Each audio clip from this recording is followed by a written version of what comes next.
श्री राम जय जय राम, श्री राम जय राम जय जय राम, श्री राम जय राम जय जय राम, श्री राम जय राम जय जय राम, श्री राम जय राम जय जय राम, श्री राम जय राम जय जय राम,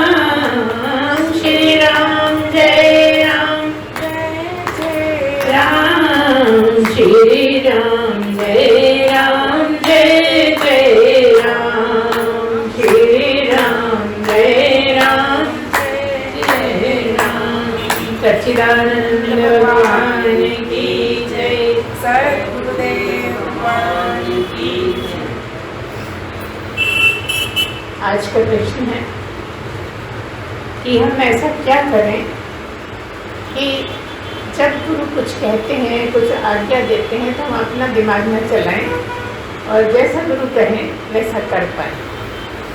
अक्सर ऐसा होता है कि अगर गुरु कुछ कहें तो हम अपना भी दिमाग चलाने लगते हैं और कहते हैं नहीं ऐसा भी ऐसा कर लें तो अच्छा है। तो इस शंका का निवारण करें, क्या किया जाए। एक प्रश्न है, मुमुक्षुत्व, जिज्ञासा और बेचैनी, इनके बारे में। ठीक है, बोलिए। सच्चिदानंद भगवान की जय, सद्गुरुदेव भगवान की जय। देखिए, किसी भी शिष्य के लिए श्रद्धा बहुत आवश्यक है। श्रद्धा जितनी गहरी होगी उतना ही अपने आप ही सब होता चला जाता है। कुछ करना नहीं पड़ता, कुछ सोचना नहीं पड़ता, कुछ अपने आप से वायदे नहीं करने पड़ते। श्रद्धा जितनी ज़्यादा गहरी होती जाएगी, अगर शुरू से ही है तो बहुत अच्छी बात है, और अगर नहीं है तो श्रद्धा बढ़ाना पड़ता है। श्रद्धा का क्या मतलब है? गुरु पर विश्वास, गुरु पर गहरा विश्वास हो कि जैसा गुरु ने कह दिया गलत बोल ही नहीं सकते, वो हमारे भले के लिए ही बोलेंगे, जो भी कहेंगे हमारे अच्छे के लिए बोलेंगे, हमें तो आंखें नीच के मानना। इसके बारे में एक कथा हम बताया करते हैं आप लोगों को। एक शिष्य था और उसके गुरु थे। तो एक बार क्या हुआ, वो बहुत आज्ञाकारी था, वो बहुत सेवा भी करता था, आज्ञा भी मानता था, कुछ भी काम को तो सबसे आगे वही रहता था, और कोई करे नहीं करे वो जल्दी से दौड़ दौड़ के करता था। एक बार क्या हुआ कि वो सो रहा था, गहरी नींद में था, और अचानक से उसकी आँख खुली तो उसने देखा कि उसके सीने पे उसके गुरु जी छुरा लिए बैठे और बिल्कुल हाथ उठाए हुए, ऐसा लग रहा था जैसे मारने ही वाले। तो जैसे ही उसने आँख थोड़ी सी खोली, उसे देखा अच्छा इस तरह से है, गुरु मेरे सीने में बैठे हैं और छुरा हाथ में है, तो मुझे मेरे भले के लिए चाह रहे होंगे कुछ। तो झट से उसने थोड़ी सी आँख खोल के जैसी देखा, तुरंत बंद करी।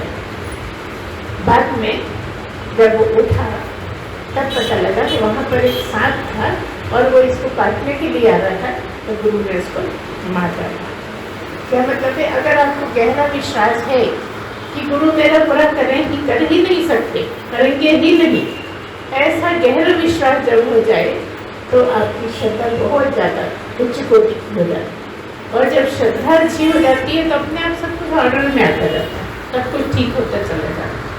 तो भी बहुत सी बातें हैं ऐसी कि जैसे गुरु ने कुछ कहा तो जवाब न दे, गुरु कुछ समझाना है तो बीच में बोले नहीं, और हम अपनी बता रहे तो हमारी तो ऐसी हालत है कि हम गुरुदेव के सामने कहीं बोल ही नहीं सकते, बिल्कुल भी नहीं बोले, बस गए और इतने ज़्यादा श्रद्धा में डूबे रहते थे कि अब क्या बताएं कुछ अजीब हालत रहा करती थी। और इसीलिए एकदम शुरू में ही काम हो गए, जबकि हमने बताया आप लोग कई बार कि हमें गुरु पर बिल्कुल विश्वास नहीं। एक समय था जब हम गुरु के नाम से बहुत चिढ़ा करते थे, हम सोचते थे गुरु तो कहीं बनाएंगे ही नहीं, ये ढोंगी होते हैं, वो गड़बड़ होते हैं, ठगते रहते हैं लोगों को, तो हम तो गुरु की शरण कभी जाने वाले नहीं।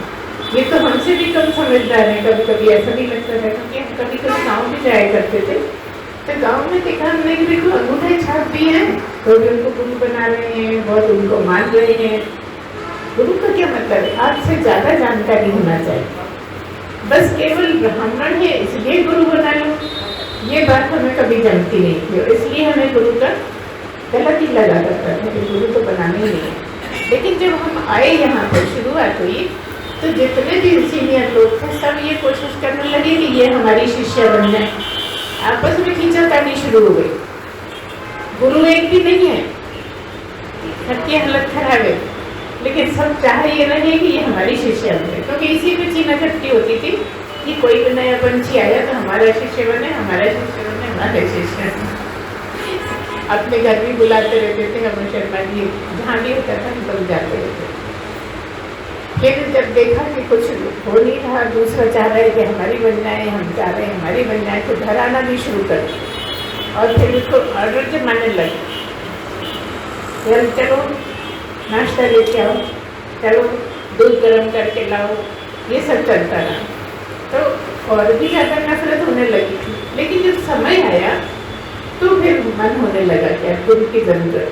अपने आप ही जो इतने चिढ़ते थे, अपने आप ही इच्छा हो गई।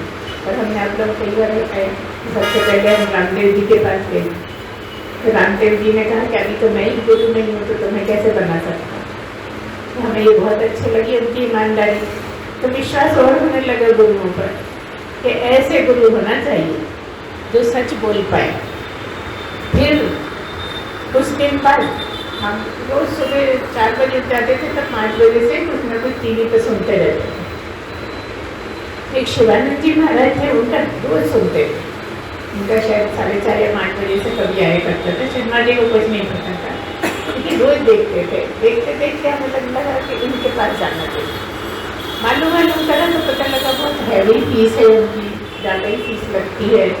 तो भी अब मन में इच्छा जाग गई कि जाना ही है, तो 7,000 का हमने पेमेंट करके बैंक से बनवाया और गए वहाँ पर, और 3 दिन का शिविर अटेंड किया। कहना नहीं चाहिए, वो हमारे बहुत काम के रहे, लेकिन पता नहीं क्यों वो नहीं होगा योग, गुरु बनाने की इच्छा नहीं हुई। बहुत अच्छे थे, जितनी तारीफ करो उतना कम है, उतने ज़्यादा अच्छे थे। और हमें ऐसा लगता है कि उनका शिविर अटेंड करने से ही एक उनसे सारी शुद्धि हो गई। और वो सब हम कभी पहले बता चुके हैं आपको क्या क्या हुआ वहाँ पर। फिर उसके बाद जब हम आए तो 6 महीने बाद फिर गुरु टेस्ट में था। 6 महीने पहले शर्मा जी मिल चुके थे और शर्मा जी ने बताया कि बहुत अच्छे गुरु हैं यहाँ पर आए हैं भोपाल। हमने कहा शर्मा जी तो ऐसे बोलते रहते हैं, हर किसी को गुरु बनाने को तैयार हो जाते। शर्मा जी गुरु बना चुके थे, नाम नहीं लेंगे। तो उन्होंने बताया बहुत अच्छे गुरु आए हैं, और भी शर्मा जी ने उनके पास गई भी, सुना भी, अच्छा भी लगा। फिर जब हम आए अमेरिका से तो पता लगा कि मैगजीन आती रहती थी घर पे, उन्हीं की गुरुदेव की एक मैगजीन आई करती थी। उनका देखो मैगजीन बहुत अच्छी है, तुम पढ़ के देखो। हमने उसको अलग रख दिया, मैं नहीं पढ़ना। 6 महीने तक तो हमने उसको उठा के नहीं देखा, हर महीने आती थी, लेकिन नहीं देखा, गुरु से कोई मतलब नहीं है। फिर एक दिन एक है, बैंक के ही हैं, सत्संगी साथी है, तो उन्होंने उनके घर गए, हम किसी काम से गए थे, कैसे गए थे ये याद नहीं है, लेकिन जैसे ही हम उनके यहाँ खटखटा के अंदर एंटर होने लगे, उन्होंने दरवाज़ा खोला तो उनका कैसेट चल रहा था। उस टाइम पे कैसेट बहुत चला करते, तो कैसेट चल रहा था तो उनके घर पहुँचे, लेकिन दिमाग वही है कि किसका आ रहा है, क्या है, इसका बहुत उत्सुकता रहती थी क्योंकि सुनते रहते थे ना। तो बस वो 2-3 सेंटेंस ही सुने होंगे कि बस वहीं पर ही डिसाइड हो गया कि यही मेरे गुरु हैं, उन्हीं के घर। किसी से कुछ बोला नहीं है। अब वो सोचे कि ये लोग आए हैं, बातचीत करेंगे, बैठेंगे, तो वो बंद करने लगे। एक रिकॉर्डर जो चल रहा था उसको बंद करने लगे, नहीं बंद मत करिए, उन्हें सुनना है। उसको उन्होंने बंद नहीं करा, हम लोगों ने सुना और वहीं पर ही डिसीजन ले लिया। किसी को बताया नहीं हमने कि इन्हीं को गुरु बनाएंगे। फिर 6 महीने के बाद, लगभग नहीं 3-4 महीने के बाद पता लगा कि वो साउथ में इलाज कराने गए थे और अब आ रहे हैं 5-6 महीने का रेस्ट था, कुछ आँखों का भी करवाया था उन्होंने, तो रेस्ट का बोल दिया था डॉक्टर ने। 6 महीने बाद इंदौर आ रहे थे सीधे। सबसे पहला उनका शिविर इंदौर में ही होने वाला था। तो उज्जैन में जो थे जिनके हम गए थे, वो सीधी कोई कैसे सुना था जिनके यहाँ, उन्होंने अचानक से बोल दिया हम मिलाएंगे बहुत अच्छे गुरु से। ठीक है। फिर क्या हुआ कि हम लोग को पता नहीं चलता था कि ये लोग जाते हैं वहाँ, हर कभी ये लोग जाते थे जब भी होता था, लेकिन हम लोग को मत बताया नहीं करते थे। अब उज्जैनिया जी ने जब ये बोल दिया कि हम आपको ले चलेंगे, तो पता नहीं कैसे होंगे, कौन है क्या है, तो पता लगा यही वाले हैं जिनका हमने सुना था। फिर हम गए। बाकी आप लोग को बताइए, पहली बार ही मिले, पहली बार ही दर्शन करा और गुरु की इच्छा तो बाद में, और गुरुदेव ने ज्ञान पहले ही करा दिया। और इस तरह से तब से हमें लगा कि नहीं, सही गुरु सही मिलते हैं। ऐसा नहीं है, हर युग में होते हैं, हर काल में होते हैं, लेकिन उनकी आड़ है बहुत ज़्यादा, झूठे ज़्यादा रहते हैं, ढोंगी ज़्यादा रहते हैं। चिढ़ने का कारण ये रहा कि हम आर्य समाजी थे, और आर्य समाज में दयानंद जी ने बहुत ज़्यादा अपोज किया है, क्योंकि नकली गुरु ज़्यादा हो गए थे, बहुत ज़्यादा ढोंग बटूरे होने लगे थे।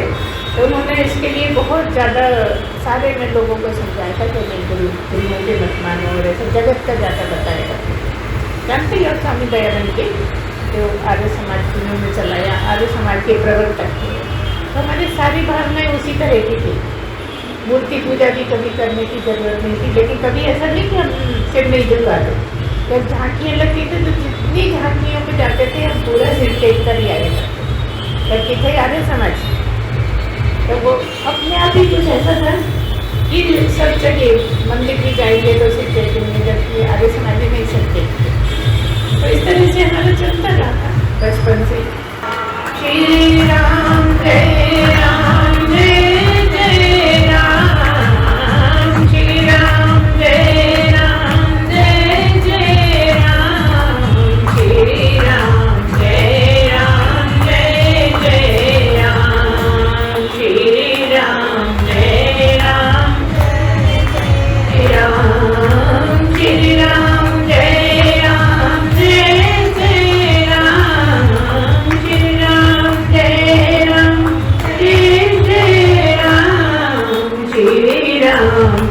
जय राम, श्री राम जय राम जय जय राम, श्री राम जय राम जय जय राम,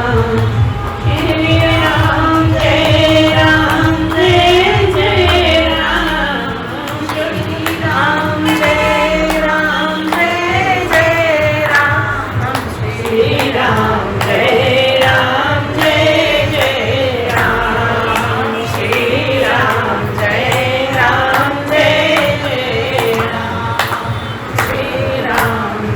जय राम जय जय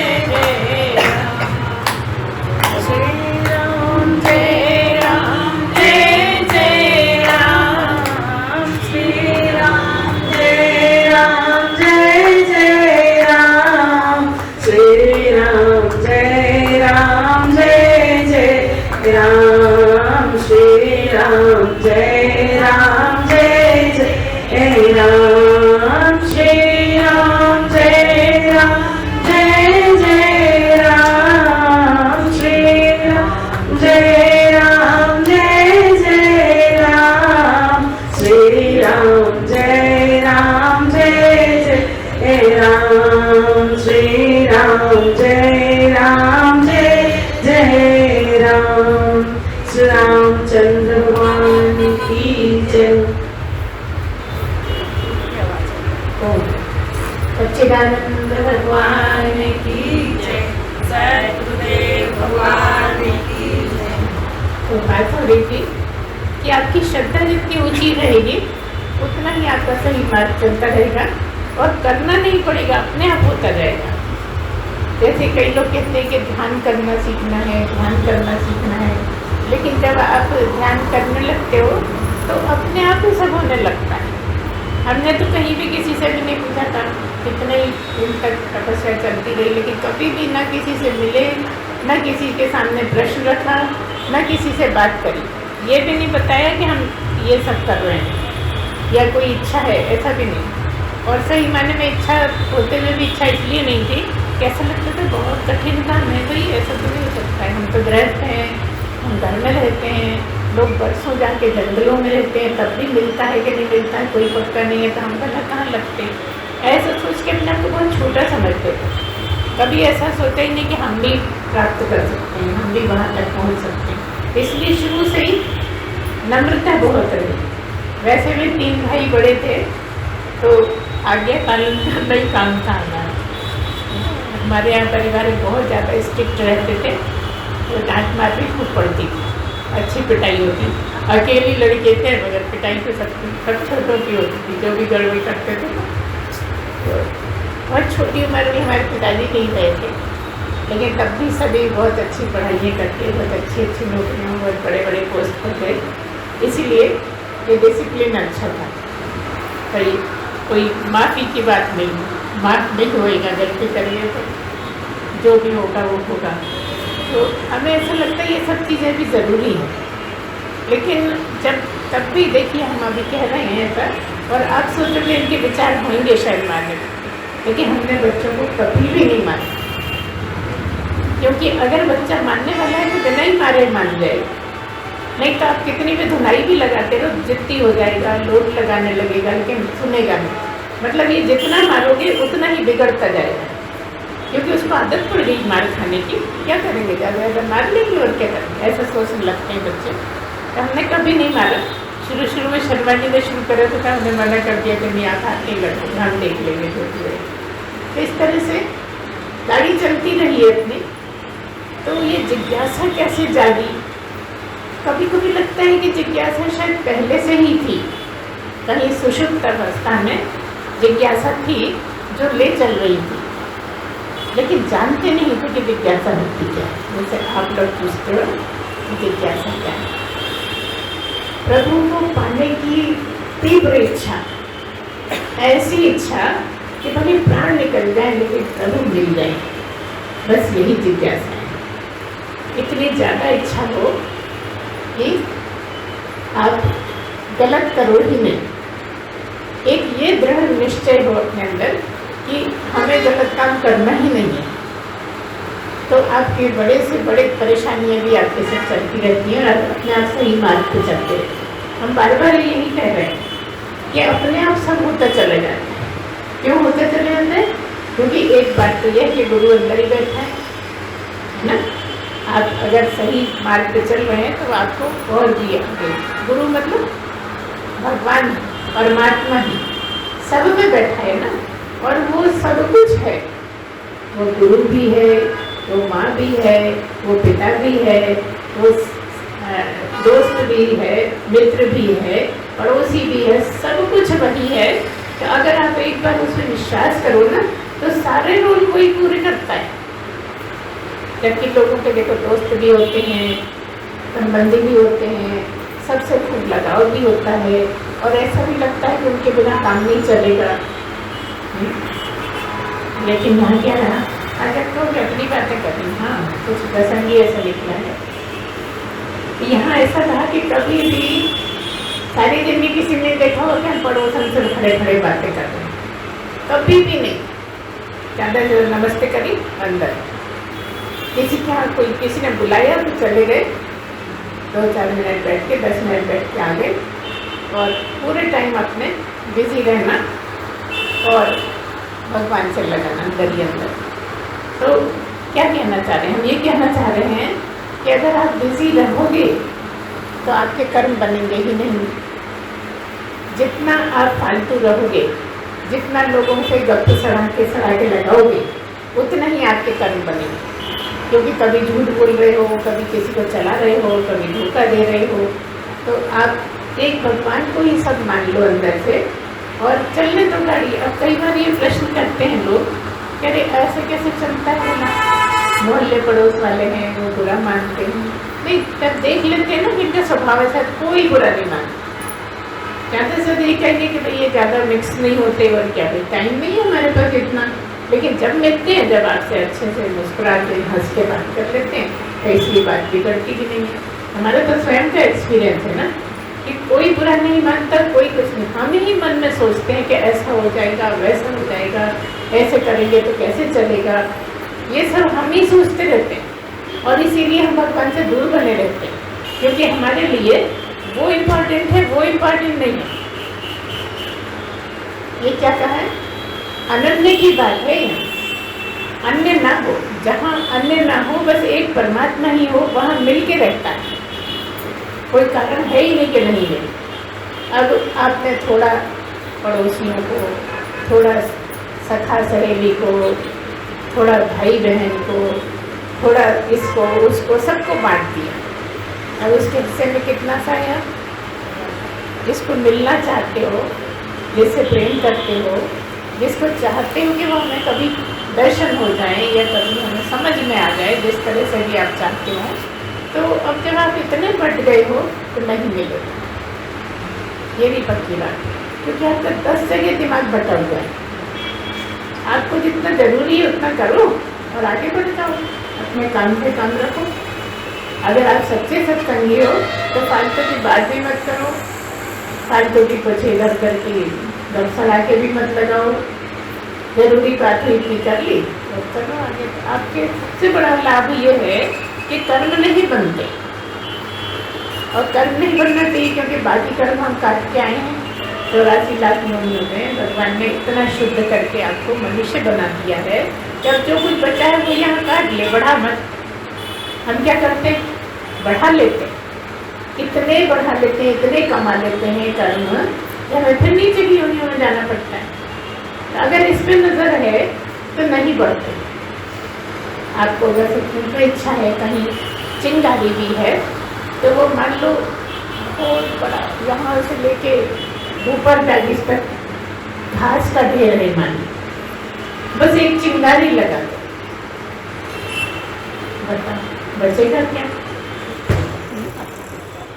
एक ही माचिस की तीली काफ़ी है, कितना भी दूर तक घास का ढेर होएगा, सारा रख के खाक हो जाएगा, है ना? तो आपके तो वैसे ही सारे कर्म कट गए हैं, क्योंकि मनुष्य योनि में आए। अगर यहाँ थोड़ा भी सावधान हो जाओ तो यहाँ पूरी है, चांस है कि परमात्मा मिल जाए। क्या मतलब है? भगवान ने बनाया ही जब है जब तुम उसके लायक हो गए। मनुष्य जन्म दिया ही जब है जब आप पा सकते हो, ऐसी स्थिति में आ गए, लेकिन आपने लापरवाही में जीवन नष्ट कर दिया। लापरवाही में इधर उधर बहकते रहे, ये अच्छा लगता है, वो अच्छा लगता है, ये नहीं लगता है, वो नहीं लगता है, और इतने हमारे शौक़ थे, हमारे सारे शौक़ छुड़ा दिए गए। गाने का बहुत ज़्यादा शौक़ था और बहुत ही बढ़िया गाते थे, स्टेज गायक थे, लेकिन हमें ट्रांजिस्टर भी भाई ने दिया तो वो भी गायब। ऐसे सारी चीज़ें भगवान धीरे धीरे हमारी छुड़ाते रहे। जहाँ जहाँ हमारा था ना, एक तो वैसी भगवान में लगन थी, और फिर धीरे धीरे जो भी शौक़ थे वो भी सिमट के सब। हमने कभी भी उसके लिए रोई नहीं, कभी हमने शिकायत नहीं करी।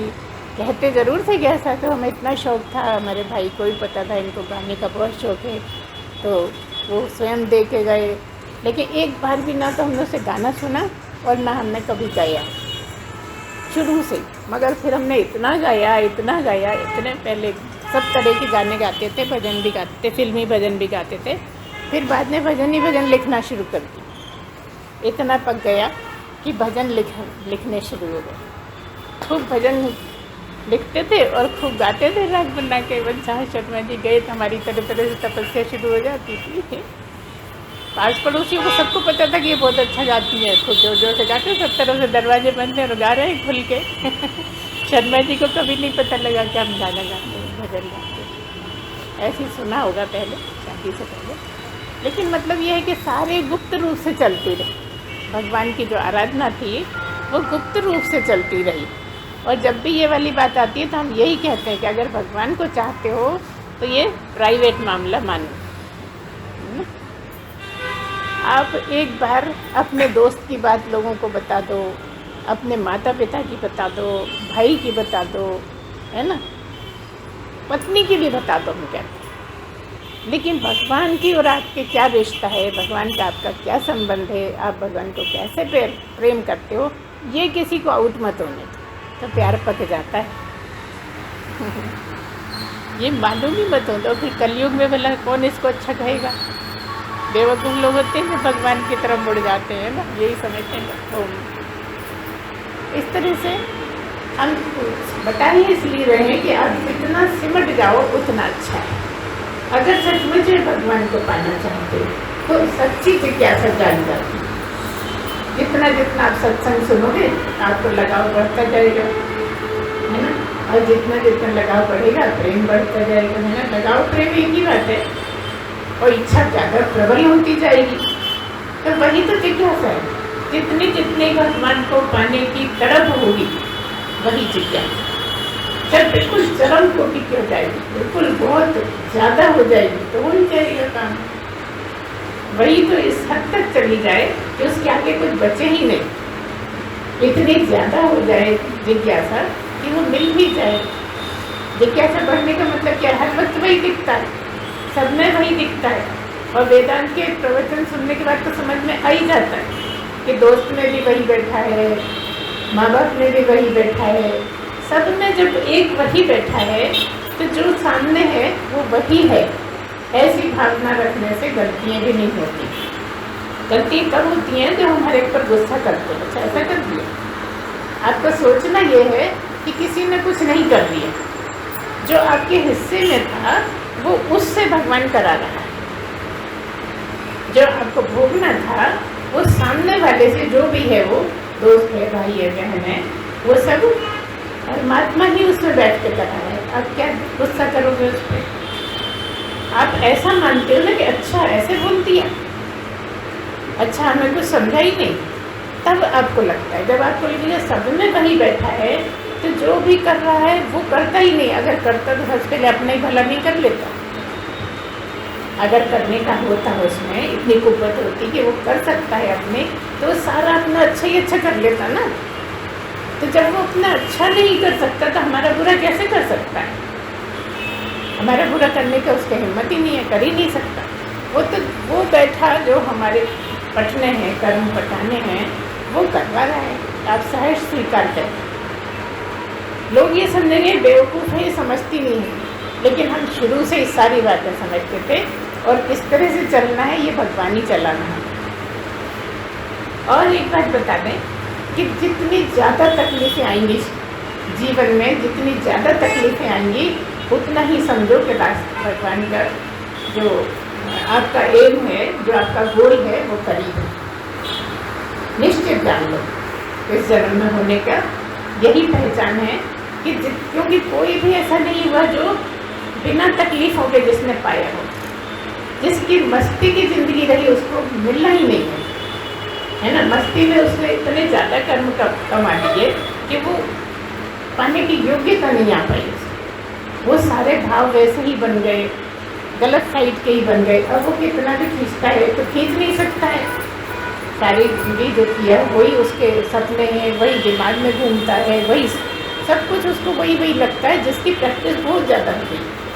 तो कई लोग बदल लेते हैं, कई लोग तो एक सेकंड में भी बदल जाते हैं। ऐसे भी लोग हैं कि सारी ज़िंदगी बिगड़े रहे लेकिन एक सेकंड में सारा कुछ बदल जाता है। जैसे ज्ञान प्राप्त होकर सारा कुछ बदल जाता है, ऐसा भी बदल सकता है अगर आपकी बहुत तीव्र इच्छा हो तो इसी तरह की सब बातें हैं। इसी में है दूसरे नंबर पे, जैसे जिज्ञासा की बात करी है, क्या बोला, हाँ, मुमुक्षत्व भी वही है। जो जिज्ञासा है वो आपकी मुमुक्षा है। मुमुक्षा और जिज्ञासा एक ही बात है, शब्द दो हैं। मुमुक्षा मतलब मोक्ष को पाने की इच्छा, और जिज्ञासा भी मतलब मुक्त हो जाने की इच्छा या मोक्ष को पाने की इच्छा। दोनों एक ही बात है, ये अलग अलग नहीं है। लेकिन जो बेचैनी है वो थोड़ी सी फर्क है। जैसे आपको जगत में तरह तरह की बेचैनी होती रहती है, आपका कहीं मन ही नहीं लगता है ना, एक जगह बैठ नहीं सकते, ये संसारी बात है। अंतर क्या है? बेचैनी का मतलब यह है कि अगर कोई नया साधक आएगा सत्संग में तो वो 10 मिनट 15 मिनट भी एक साथ नहीं बैठ सकता। कभी इधर को होगा, कभी उधर को होगा, कभी टांग टेढ़ी करेगा, कभी सीधी करेगा, कभी अपनी बैठक बदलेगा। ये बेचैनी, ये मन लगता ही नहीं। बेचैन इतना है।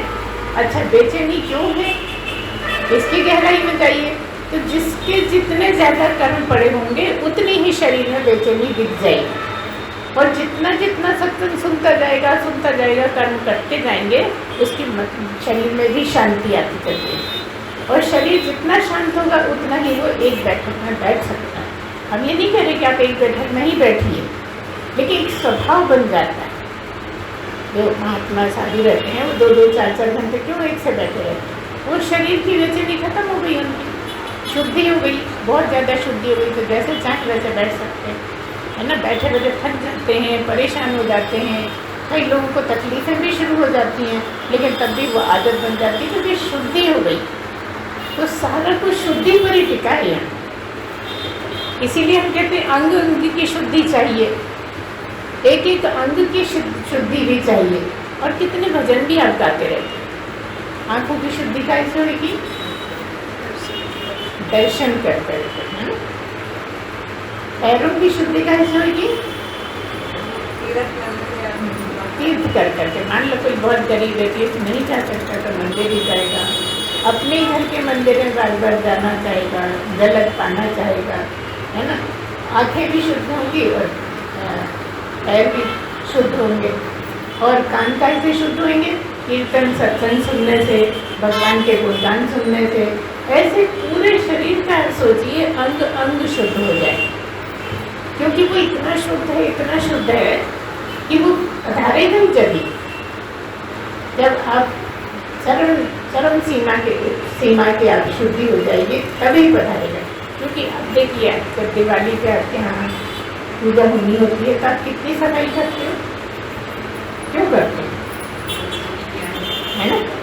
बस वो लक्ष्मी की तरह दिमाग है आपका। हमने लक्ष्मी बोलते हैं कि हम तो भगवान ही बोलते हैं। भगवान को पधराना है। अब जब तक तुम्हारे लक्ष्मी में मन रहेगा तब तक भगवान को याद नहीं कर पाओ। लक्ष्मी तुम्हारे रूप में, वो रूप तो दिख रहा है, लेकिन लक्ष्मी है वही रुपया, है ना। अब जब रुपया में अटके हो तो फिर भगवान थोड़ी मिलना। ये तो बहुत स्थूल चीज़ है भगवान को पाने वालों के लिए, इसकी कोई परवाह ही नहीं रहती। थकते हैं, सब दुनियादारी करते रहते हैं, चलाते रहते हैं, लेकिन पैसे की इतनी अहमियत नहीं होती। और इसीलिए कहते हैं कि जो पैसे से दूर भागता है उसके पीछे पैसा भागता है। जो पैसे में आसक्त होते हैं उनको पैसे के लिए लगना पड़ता है, पैसे के लिए परेशान होना पड़ता है। और जो पैसे को लात मारते हैं उनके पीछे पीछे लक्ष्मी भी चलती है। ऐसा होता है। अब क्योंकि इंटरेस्ट नहीं है इसलिए ध्यान नहीं रहता, ध्यान नहीं दिया जाता, क्योंकि ध्यान तो एक ही तरफ लगा है ना अन्य। तो जब भी बात होता है आप ना अन्य को याद रखिए। बस पैसा है तो भगवान, भगवान है तो पैसा, बताइए। भगवान ही पैसा है ना। सब कुछ जब भगवान ही हो जाए, परमात्मा ही हो जाए, परमात्मा के अलावा कुछ किसी चीज़ की इतनी अहमियत ही नहीं लगे, तो फिर वो तो मिलके ही रहेगा ना। उसको कोई आपको हटा ही नहीं सकता, उससे मिलने से बचा ही नहीं सकता। कितना भी उपाय कोई कर ले, कि हम विघ्न डालेंगे तो नहीं मिल पाएगा। एक तो आपने किसी को मालूम ही नहीं होने दिया, है ना। और फिर जहाँ तक विघ्न की बात है तो ध्रुव को देख लो, प्रहलाद को देख लो, केवल 5 साल, इतनी समझ भी नहीं, इतनी अकल भी नहीं है, लेकिन ऐसे लोगों को पिछले जन्म से ही अकल लेकर आते हैं। देखने में बच्चे लगते हैं लेकिन वो सब जानते हैं। क्यों उधर इतना उनको अट्रैक्शन हो जाता है, इतना ज़्यादा खिंचाव भगवान का क्यों होता है? क्योंकि वो पहले ही सब कर आए हैं ना। तो उनको खास तौर से उनको चुना गया इस जन्म में छोटी उम्र में ही हो जाए। तो ऐसे ही आप लोग हैं, खूब छक गए हैं, सुन सुन के खूब सुना है आपने, और लगन भी खूब है। और जो महिलाएं हैं उनके लिए तो और मुश्किल काम होता है, घर से छोड़ के आना। सब विरोध कर रहे हैं, कह रहे कहाँ जा रहे हो, कहाँ भागते रहते हो, जब देखो सब सत्संग में जाते हो, जो पुरुष है वो तो फिर भी अपनी मर्जी से आ जाते हैं, लेकिन महिलाओं को थोड़ी सी प्रॉब्लम होती है। लेकिन धीरे धीरे भगवान समझा देते हैं उनके मन में कि नहीं, ये मानने वाली नहीं तो जाएगी इसको खाना नहीं खाएगी और जाएगी, भले और कुछ काम नहीं करेगी और जाएगी। ये जब ये विश्वास हो जाता है तो फिर छोड़ देते हैं, फिर नहीं करके ले जाओ। अब आपकी तरफ से क्या होना चाहिए? आपकी तरफ से ये होना चाहिए कि पूरा काम आपका परफेक्ट रहे, चाहे पुरुष हो चाहे महिलाएं हों। घर का काम पूरा करके फिर आइए। आपको जानना है तो पहले ही निपटा लीजिए जो आपके हिस्से का काम है। कोई ये शिकायत न करने पाए कि कहाँ घूमती रहती हो, आप कहाँ चले जाते हो, काम के टाइम घर में काम पड़े हैं, आप सत्संग सुनते हो, क्या सत्संग बना रखा है ना, ऐसी बातें चलती करो। तो आपकी ड्यूटी यह है कि आप या तो पहले करके चले जाओ काम, और बच्चा कुचा जो बाद में हो सकता है बाद में करिए, लेकिन आपका काम पहले से भी ज़्यादा परफेक्ट होना चाहिए।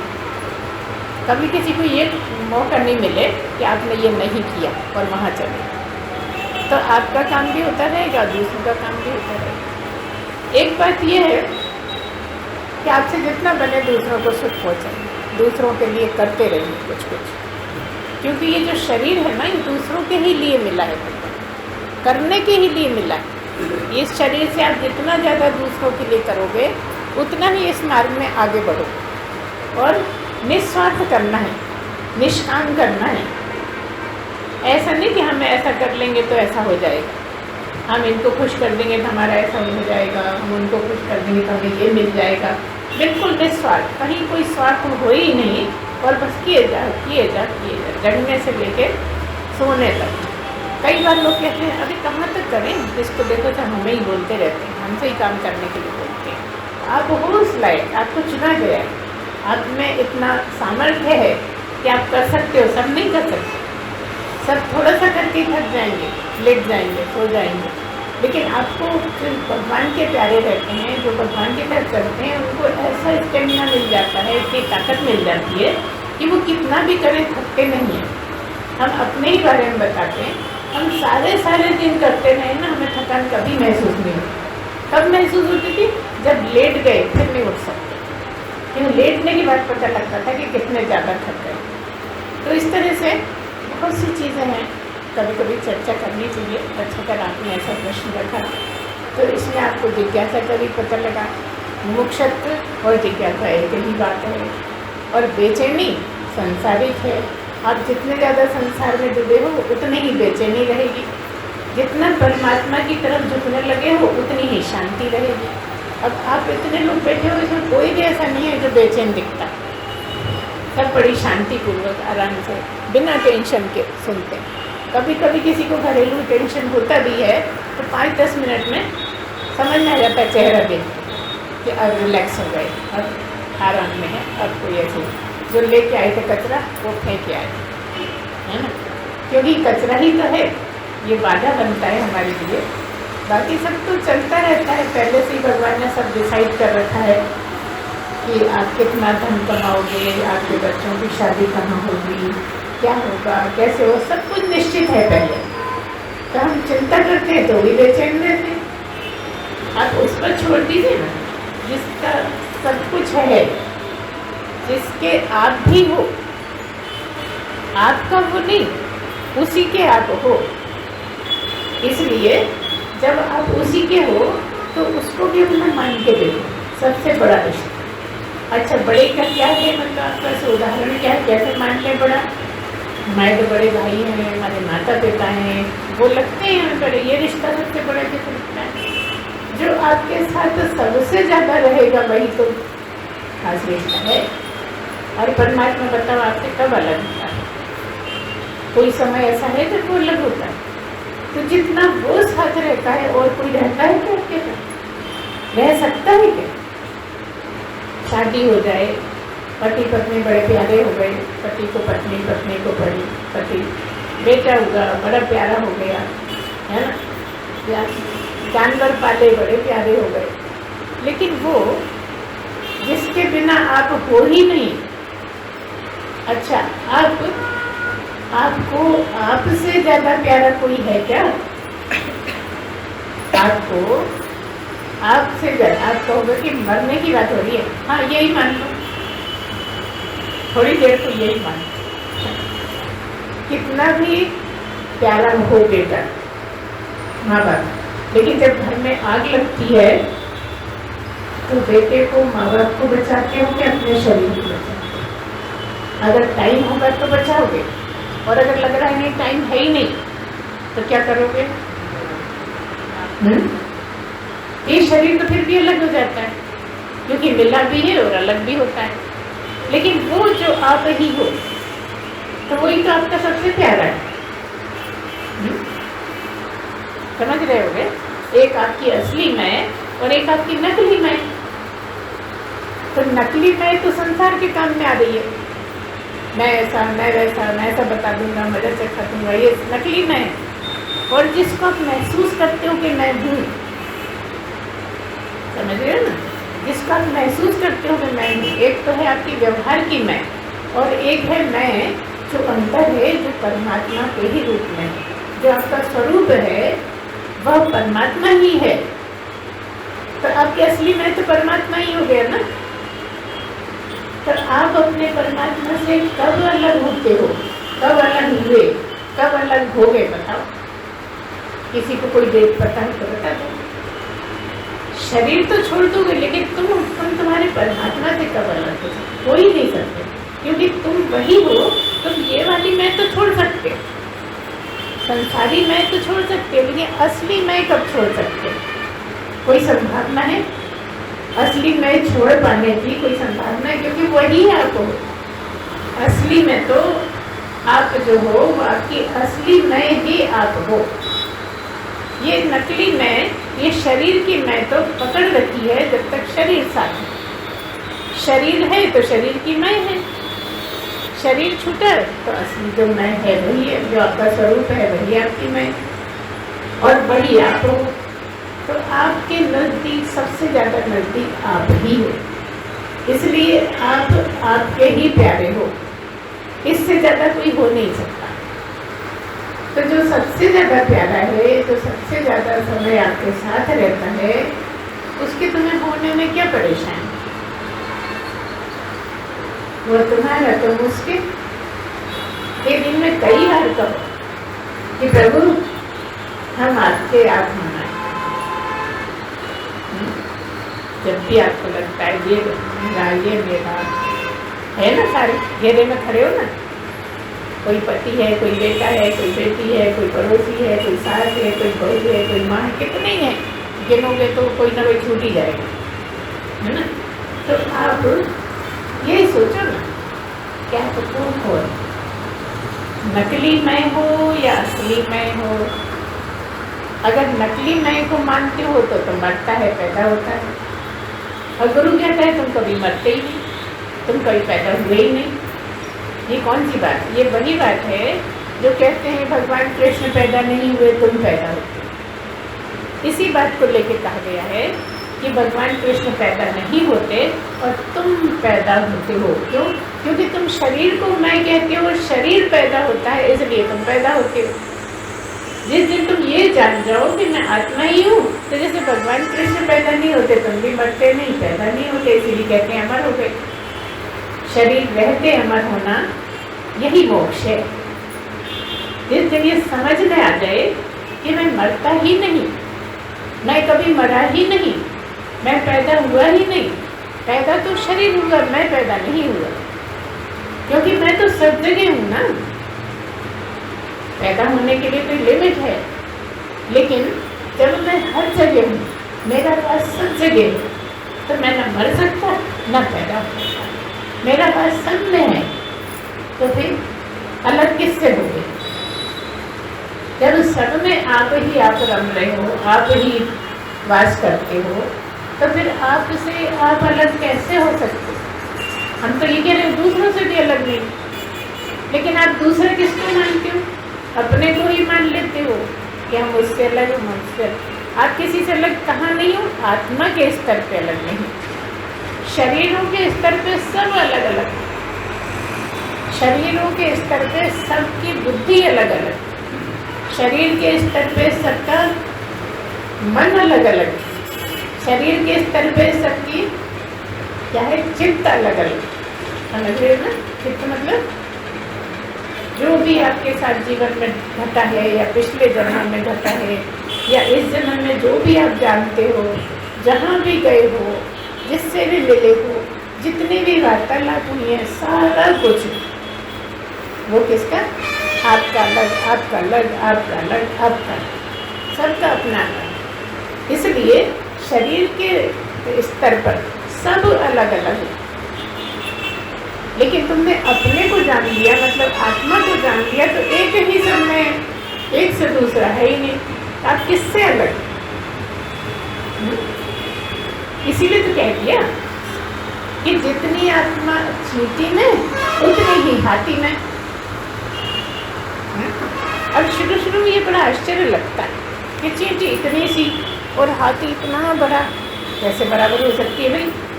ज़्यादा से ज़्यादा ये होगा कि काट के उतनी उसमें आ गई, तो लेकिन यहाँ तो काट नहीं है ना, यहाँ तो कटने का सवाल ही नहीं है ना।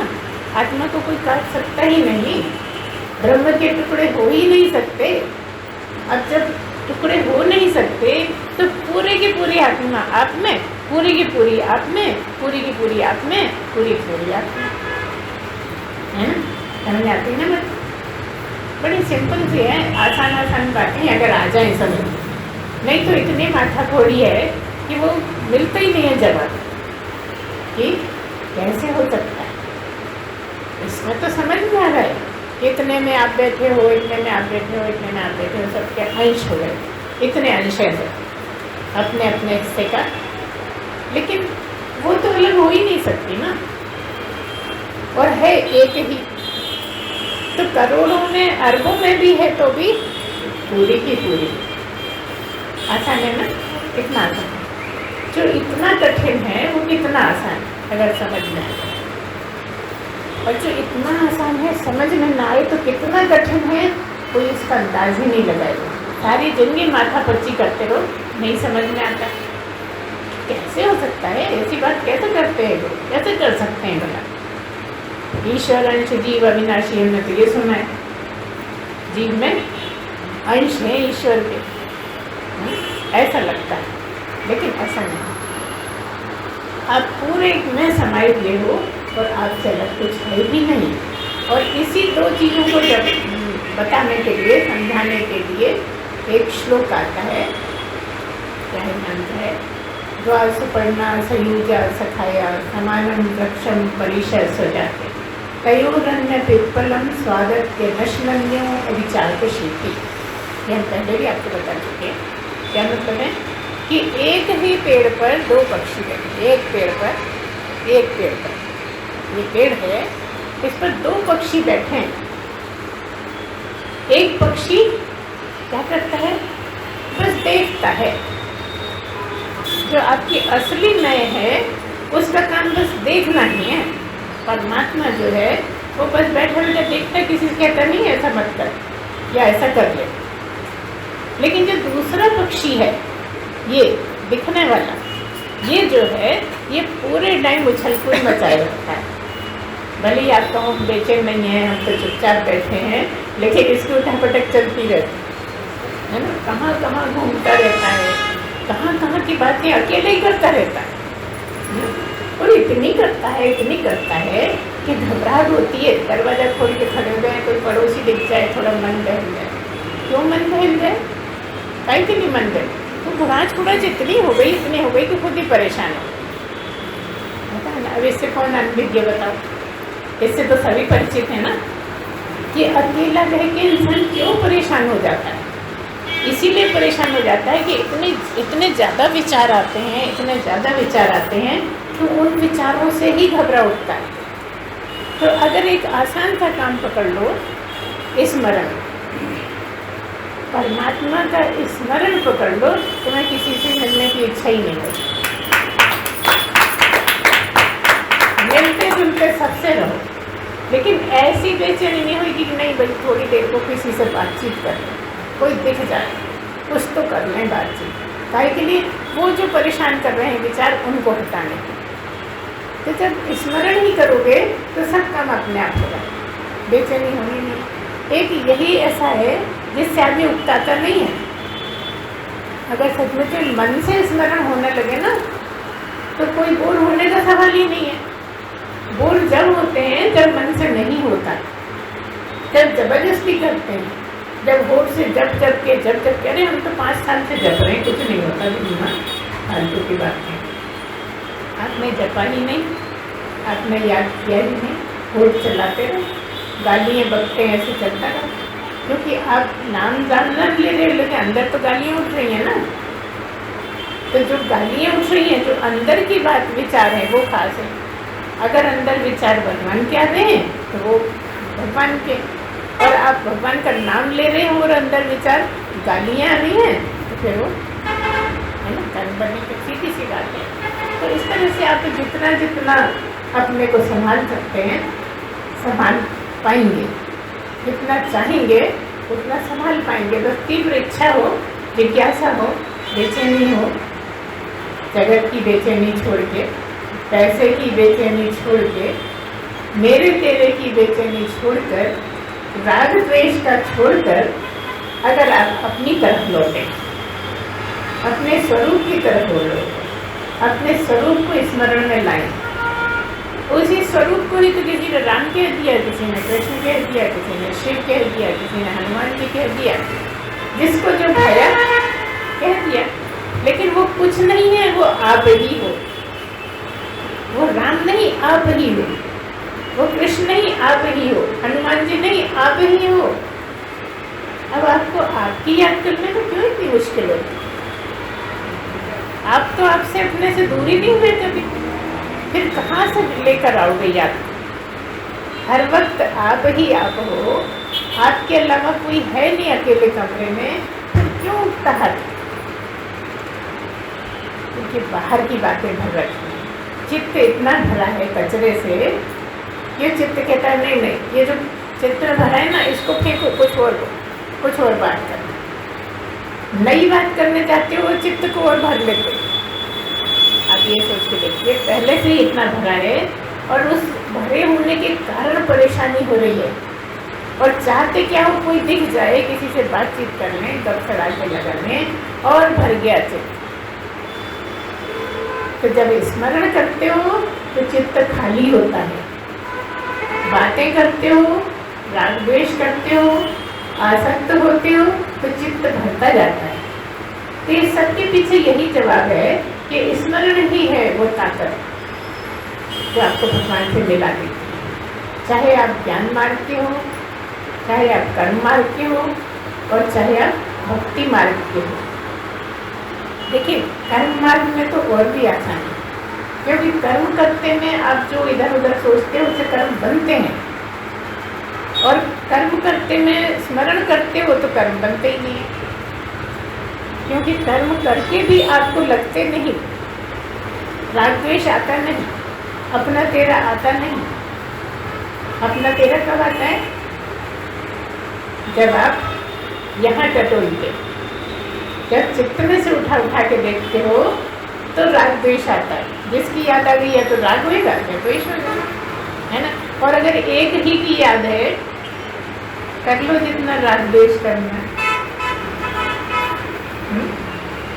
बहुत कठिनाई। जब एक ही है, राग द्वेष के लिए दो चाहिए, है ना। एक राग करने वाला और एक जिससे राग हो रहा है, एक द्वेष करने वाला और एक जिससे द्वेष हो रहा है। और जब एक ही एक है तो कौन किससे राग करेगा, कौन किससे द्वेष करेगा, कौन किससे जलेगा, कौन किससे चिढ़ेगा, कौन किसको गाली देगा? जब आप ही आपके अलावा कुछ है ही नहीं, आप इतने मगन हैं, इतने प्रसन्न हैं, इतने आनंद में हैं, तो असली आनंद भी आ ही जाएगा।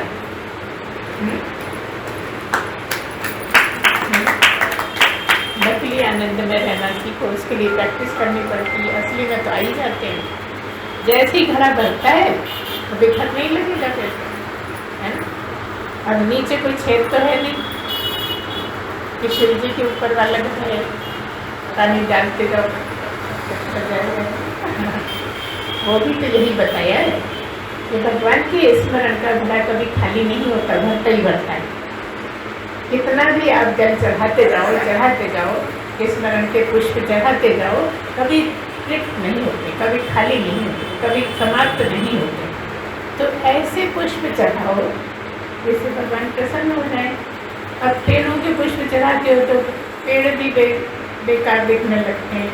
जो भगवान की कृति है, जो भगवान ने इतने सुंदर बनाए हैं, फूल खिला दिए हैं, तुम तुरंत ताजे ताजे फूलों को तोड़ते हो तो क्या लो तुम्हें चढ़ा दो। अरे उसने तो खुद ही लगाए हैं, उसको क्या चढ़ाओगे तुम? तो आप अगर चढ़ाना चाहते हो तो मन रूपी पुष्प बस एक ही चढ़ा दो। आपके पास एक बहुत अच्छा पुष्प है जिसको मन कहते हैं, अगर वो चढ़ा दिया आपने तो सब चढ़ा दिया, फिर तो वही चढ़ जाएंगे।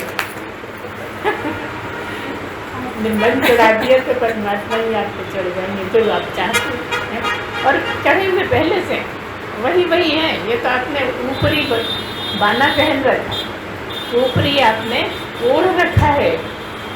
ये जगत, ये फलाने, ये ठिकाने बस इसी में लगे हो और मालूम नहीं होने पाए किसी को कि आप हमसे प्यार नहीं करते। बेटा है तो बेटे की तरह प्यार करना है ना, माता पिता है तो माता पिता की तरह प्यार, सास ससुर है तो सास ससुर कैसे करोगे? सास ससुर से अलग तरह का करना पड़ता है। इसीलिए सनातन धर्म को आप कर लिए, इतनी अच्छी बातें हैं कि इसकी कोई हद ही नहीं है। आप अगर गहन चिंतन मनन करेंगे तो खूब समझना कि जब कह दिया कि अब तुम्हारे वही माता पिता हैं, तो अगर तुम उनको माता पिता मान के देखो तो कितना मधुर सम्मान कि अपनी माँ को तो सभी चाहते हैं, सास को चाहे कोई तो सास भी प्रसन्न और तुम भी प्रसन्न।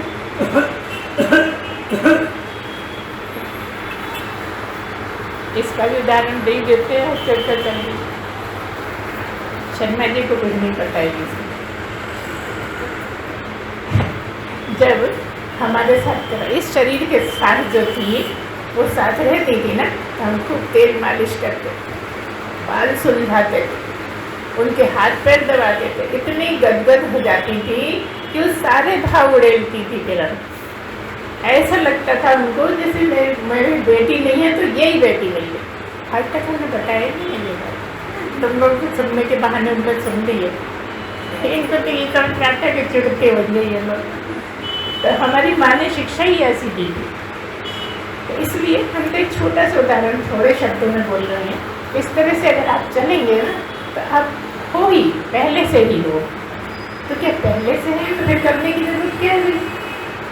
जानते नहीं हो तो वही, सदा से वही हो, लेकिन जानते नहीं हो तुम। जब जैसे ही जानते हो तो कहते हैं हो गए से जाओ, अगर नहीं हो गए तो हो गए, जब हुई तो होना क्या? समझ नहीं है, समझ में आ गया तो हो गया, और होना वाना कुछ है। जब पहले से थे तभी तो अभी हो, और अगर पहले से होते, कई बार ऐसा भी होता है, कुछ लोगों का ये भी रहता है प्रवचन में कि हम भूल गए थे भगवान को, बहुत टाइम से भगवान को बिसर गए थे। नहीं, बिसरने का सवाल ही नहीं। आप अपने को कब बिसरा सकते? सबको बिसरा सकते, अपने को कब बिसरा सकते? आप भूले नहीं थे, आपकी समझ में नहीं आ रहा था कि मैं क्या हूँ।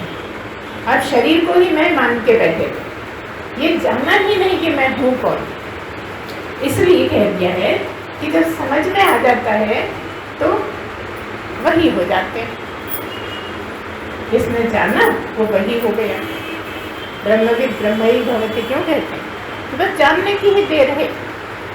जब तक नहीं जानते इसलिए ऐसा लगता है कि जाने कितने जन्मों से भूले हुए हैं। नहीं, भूले नहीं हैं। जो चीज़ भूलोगे उसको याद करना पड़ेगा, और जो आप हो ही उसको कब भूल सकते हो? किस क्षण भूल सकते हो? जब तुम चींटी थे तब भी तुम्हें पता था कि मैं हूँ। जब तुम हाथी ऊँट थे तब भी तुम्हें पता था कि मैं हूँ। हाथी नहीं सोचता कि मैं हूँ, मक्खी नहीं सोचती होगी ना, क्यों बचती है? मक्खी को पता है ना कि मैं हूँ, ये मैं हूँ। बस अंतर इतना ही जितना तुम में मक्खी में ज़्यादा अंतर नहीं। वो भी शरीर को ही मैं समझती है, तुम लोग शरीर को ही मैं समझते हो। तो मनुष्य जन्म बस इतना ही तो करना, ये शरीर को नहीं समझ के परमात्मा ही जो है वही असली में मैं है नहीं। अब जब परमात्मा की मैं को आप समझ गए कि असली में तो मैं वही हूँ, तो फिर कैसे कुछ और हो सकते हो? फिर तो वही हो जाओगे ना। ये बात साबित करती है कि तुम जब जान गए कि तुम वही हो, तो हो ही गए कि हो, है ना? वही तभी तो जाने कि हम वही थे। और इसीलिए ये जो बंधन की बात है वो इसीलिए कि जब तक नहीं समझ में आती तब तक लगता है कि बंधन है, और जब मोक्ष हो जाता है तब बंधन थोड़ी लगता है। बंधन है ही नहीं, बंधन था ही नहीं। बंधन तो लगता था क्योंकि मन भटकता था, बेचैनी रहती थी, परेशानी लगती थी, दुनियावी मुसीबत लगती थी। अब ना कोई मुसीबत है, ना कोई परेशानी है, ना कुछ कमी लगती है। बिल्कुल भी पैसा नहीं हो तो भी कमी नहीं लगेगी। यहाँ पहुँचे हुए आदमी को बिल्कुल कमी नहीं लगती, क्योंकि वो सब रूपों में वही है। जब सब रूपों में वही है तो कमी किस बात? वही तो दुनिया में है क्या? विराट को हो या सूक्ष्म का हो, है तो वही। सूक्ष्म रूप में भी वही है और विराट रूप में भी वही है। मतलब जो वस्तुएं हैं, पदार्थ हैं, वो भी परमात्मा ही है, और जो नहीं दिखने वाला है, अति सूक्ष्म है, अत्यंत सूक्ष्म है, वो भी वही है। अब जो इतना सूक्ष्म है, जैसे आकाश कहाँ नहीं, कहीं है। आप एक घड़ा रख दोगे, कहोगे कि नहीं ये अलग है और ये अलग है, पूरा आकाश अलग है, घड़े का आकाश अलग, जिसको घटाकाश कह दिया, जिसको मठाकाश कह दिया। मठाकाश मतलब मठ के अंदर का, मंदिर के अंदर ना, जैसे इसको ही मठ मान लो, यहाँ का ये अलग है और वो अलग है, ये अलग है, ऐसा लगता है। लेकिन आकाश को कौन काट सकता है? खिड़की भी बंद कर दो तो क्या काट सकते हो? आकाश क्या कर सकता है? जब सब जगह एक ही आकाश है तो परमात्मा तो और भी सूक्ष्म है, आकाश से भी सूक्ष्म। इसीलिए उपमा आकाश की दी जाती है। ठीक, जैसे आकाश में मठाकाश मतलब मंदिर में एक घड़ा रखा है, घटाकाश है ना, तो ऐसा लगता है तीनों के अलग अलग आकाश। जब नहीं समझ में आता तो घड़ा तोड़ के बताना पड़ता है कि बताओ कहाँ गया आकाश? घटाकाश, घड़े का आकाश कहाँ गया? इससे सिद्ध होता है ये पूरा एक ही था। वो तो घड़े का आकार लगता था, इसलिए लगता था ये घटाकाश, जबकि आकाश, घटाकाश, मठाकाश सब एक ही है, कोई अंतर है ही, क्योंकि एक से दूसरा है ही नहीं, है ना? समझ में आ रहा है ना? जिसको नहीं आ रहा बाद में फिर बता देंगे। तो इतना ही समझना है कि एक ही है और हर जगह है, अंदर बाहर है, बीच में भी है, कहीं जगह ऐसी है ही नहीं कि वो नहीं है।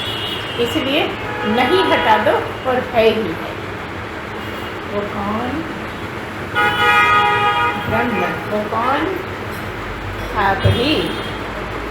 हाँ, जब हम ये कहेंगे वो आप ही हो, तत्त्वमसि, तो तुम क्या कहोगे? अहम ब्रह्मास्मि शिवोहम।